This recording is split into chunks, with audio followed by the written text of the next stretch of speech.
Good morning बच्चों। आज मैं रसखान रचित सवैया शीर्षक कविता का कुछ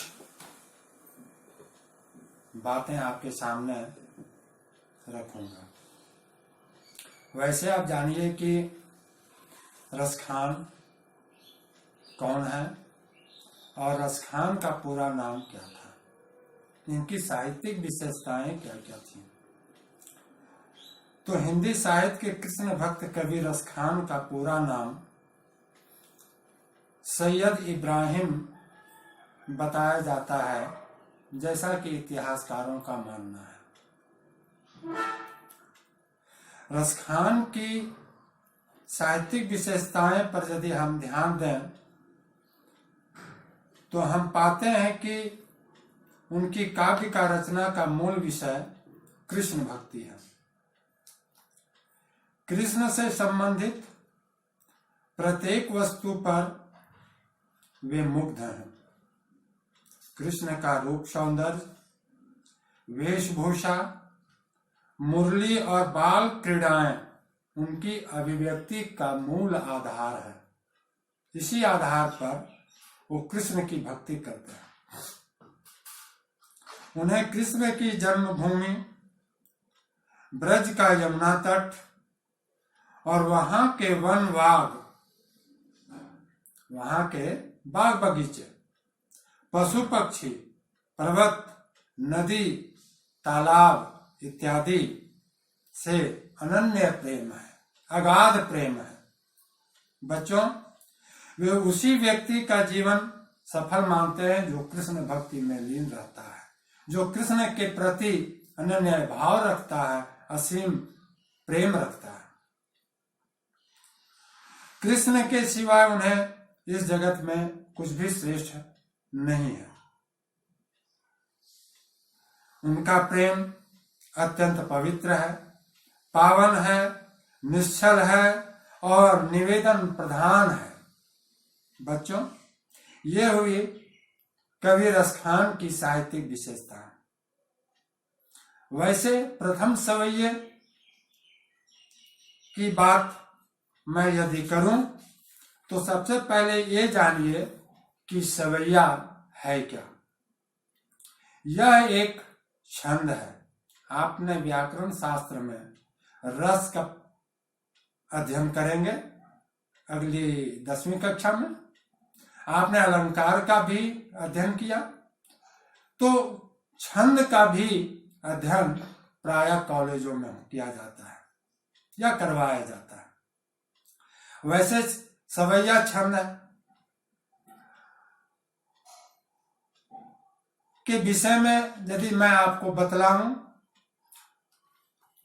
तो जैसा कि आपको मैंने बतलाया था कि काव्य शास्त्र में चरण का मतलब कविता की एक पंक्ति से है, अर्थात कविता की एक पंक्ति को काव्य शास्त्रीय भाषा में चरण कहते हैं।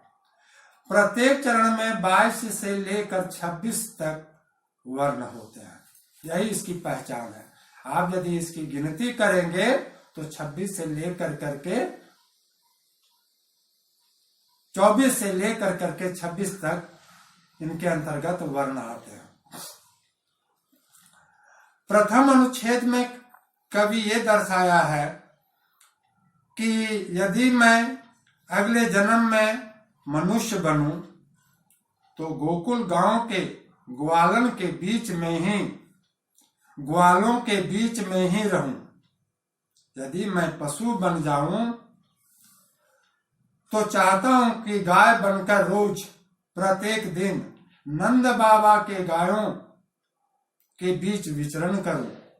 यदि मैं पत्थर बनूं, यदि मैं पाषाण बनूं तो उसी गोवर्धन पर्वत का अंग बनूं, जिसे इंद्र के प्रकोप से भगवान श्री कृष्ण ने छत्र के रूप में अपनी उंगली पर धारण किया था और ब्रजवासियों की रक्षा की थी। यदि मैं पक्षी बनूं तो जमुना के तट पर कदम की डालों के बीच अपना बसेरा बनाऊं। इस प्रकार मैं ब्रज भूमि में